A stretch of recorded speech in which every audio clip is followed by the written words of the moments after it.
강아지에게 하면 안 되는 27가지 행동. 첫 번째, 강아지를 때리는 것. 강아지를 때리시나요? 그럼 강아지를 키우시면 안 돼요. 강아지는 때린 이유를 이해하지 못하고 보호자도 아무것도 얻지 못해요. 결국 보호자가 원하는 것을 하지도 않고 보호자를 두려워할 것이고 스트레스를 받거나 우울증에 빠지게 됩니다. 절대 강아지를 때리면 안 됩니다. 두 번째, 아무런 장난감이나 막 주는 것. Nope. 강아지에게 장난감을 줄 때 정말 조심해야 해요. 특히 강아지가 삼킬 수 있는 작은 크기의 장난감은 주면 안 됩니다.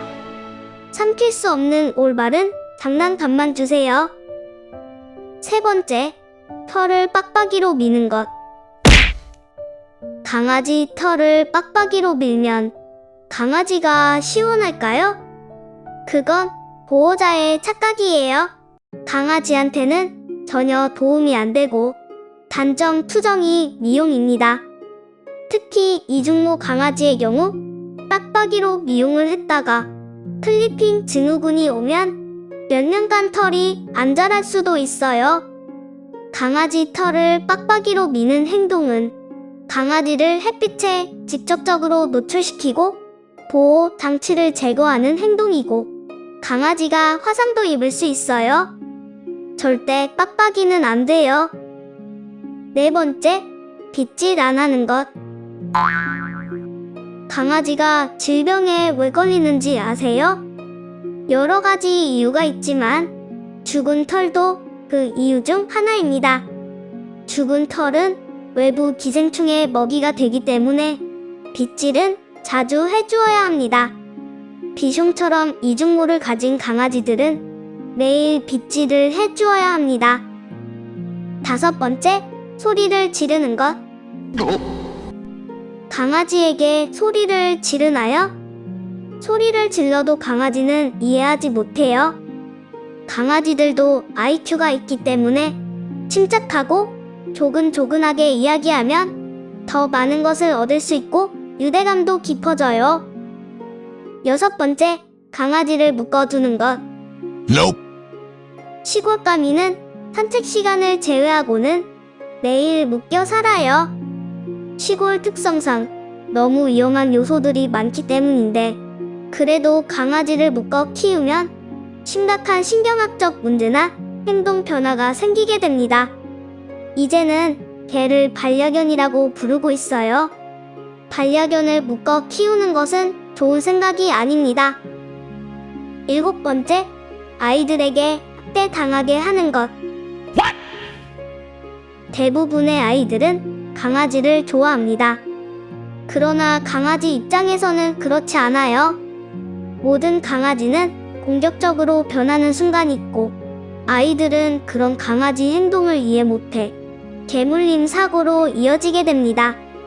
개물림 사고를 피하기 위해서라도 아이들이 강아지에게 심한 장난이나 학대를 하지 못하게 교육을 시켜야 해요. 여덟 번째, 강아지를 똑바로 쳐다보는 것. 특히 모르는 강아지를 똑바로 쳐다보는 행동은 모르는 강아지에게 시비를 거는 행동이고 싸우자고 표현을 하는 겁니다. 개들은 쳐다보는 행동을 적대적인 행위로 해석합니다. 아홉 번째, 강아지를 차에 혼자 두는 것. 금방 올 거야? 5분밖에 걸리지 않아? 라고 생각할 수도 있지만 이 작은 행동 하나에 강아지가 무지개 다리를 건널 수 있어요. 5분이 20분으로 바꿀 수도 있고 더욱 지역에 산다면 열사병으로 목숨을 잃을 수도 있어요. 열 번째, 항상 같은 곳으로 산책하는 것. 강아지도 지루한 것이 뭔지 알아요. 사람에게 매일 같은 일만 반복해서 시킨다면 분명한 건 지루하고 따분하고 생활의 재미를 느낄 수가 없습니다.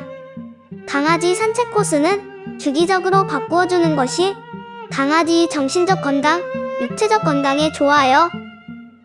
11번째, 너무 많은 먹이를 주는 것.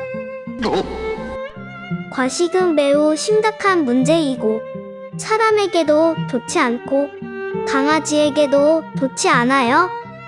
과식은 당뇨병과 비만을 유발해요. 강아지는 사람과 다르게 당뇨가 심해지면 실명할 수도 있어요. 적당량의 먹이만 주세요. 12번째, 칫솔질을 하지 않는 것. Nope. 이제 강아지도 칫솔질이 필요해요. 강아지가 칫솔질을 해야 하는 이유는 바로 치석 때문인데 치석만으로도 치아 상실로 이어지고 비용이 많이 들기 때문에 초기부터 치석을 예방하고 제거하는 것이 좋아요. 13번째, 케이지 처벌 용도로 사용하는 것.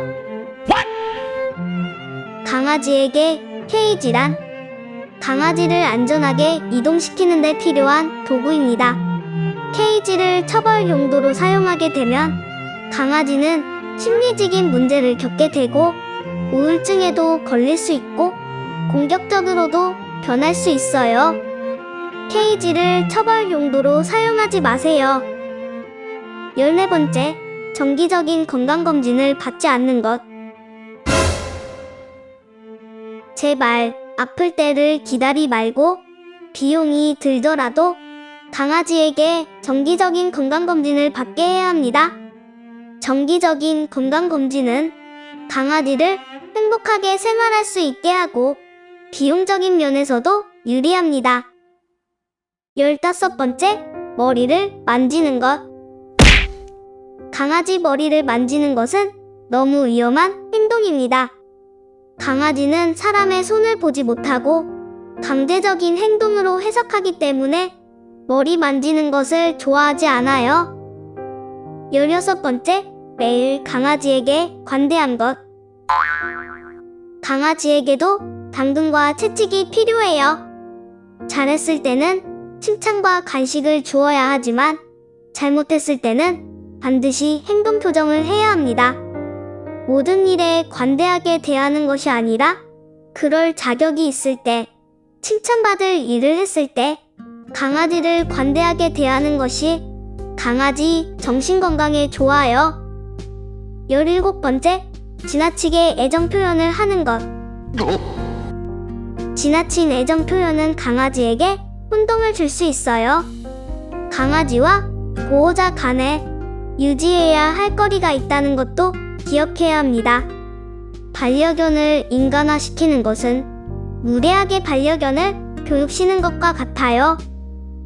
18번째, 목줄을 당기는 것. Nope.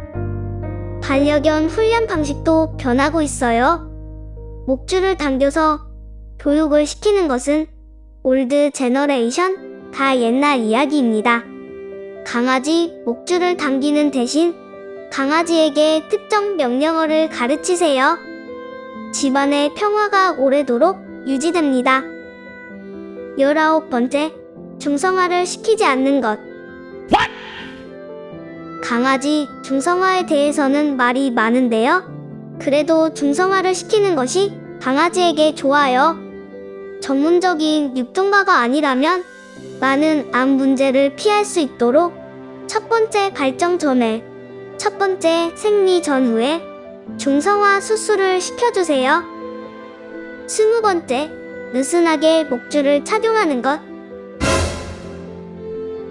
목줄은 정말 신경을 써야 합니다. 너무 느슨하지도 너무 빡빡하지도 않은 올바른 크기를 사용해야 합니다. 목줄 크기는 손가락 하나가 들어가는 것이 이상적인 크기라고 해요. 21번째, 남은 음식을 주는 것. 강아지는 사람과 소화 능력이 달라요.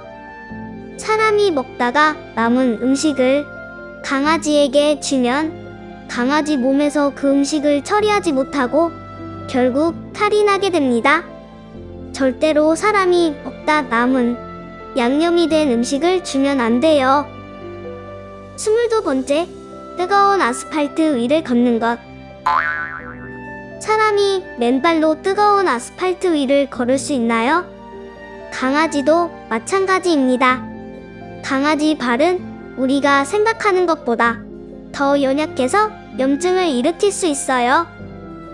23번째, 물을 챙기지 않는 것. 사실 강아지는 땀을 흘리지 않고 헐떡거림으로 몸을 식힙니다. 이 행동이 과도한 열을 제거하는 유일한 방법인데요. 그래서 더욱 강아지에게 신선한 물을 챙겨주셔야 해요. 24번째, 벼룩을 조심하지 않는 것. Nope. 강아지에게 벼룩은 심각한 문제이고 보호자에게도 많은 경제적 부담을 주게 됩니다. 2배 이상의 비용을 지출하지 않도록 효과적인 치료법을 찾아야 해요. 요즘은 벼룩 패치 목걸이도 많아요. 25번째, 차 창문 밖으로 머리를 내미는 것. 미국에서 트럭 뒤에 반려견을 태워 반려견이 떨어져 교통사고로 이어져 무지개 다리를 건너게 되는 경우가 종종 발생한다고 합니다. 우리나라에서도 자동차 안에서 창문 밖으로 강아지가 머리를 내미는 것을 많이 볼 수 있는데 이 행동으로 강아지는 결막염에 걸릴 수 있어요. 정말 조심해야 합니다. 26번째, 발톱을 자르지 않는 것. 발톱이 긴 강아지는 발톱 때문에 통증을 느끼고 곰팡이나 피부염으로 심각한 건강 문제가 발생합니다. 강아지 발톱은 반드시 깎아주세요. 27번째, 입마개를 남용하는 것. 때로는 강아지가 많이 짖는 것이 불편할 때도 있지만 강아지도 의사소통이 필요하기 때문에 입마개를 남용하게 되면 반려견을 더욱 화나게 만들 뿐입니다. 강아지가 지나치게 짖는다면 우선 훈련을 교정을 해주세요. 입마개는 정확한 솔루션이 아닙니다. 오늘은 반려견과 생활하면서 보호자가 조심해야 하는 행동 27가지에 대해 알아보았는데 어땠나요? 보호자가 몰랐던 사소한 행동 하나에 우리 반려견은 심한 데미지를 입을 수 있어요. 오늘도 우리 반려견 친구들에게 소중하고 행복한 추억 정말 많이 만들어주세요. 좋아요와 댓글은 콘텐츠 제작에 큰 힘이 됩니다. 감사합니다. 땡큐.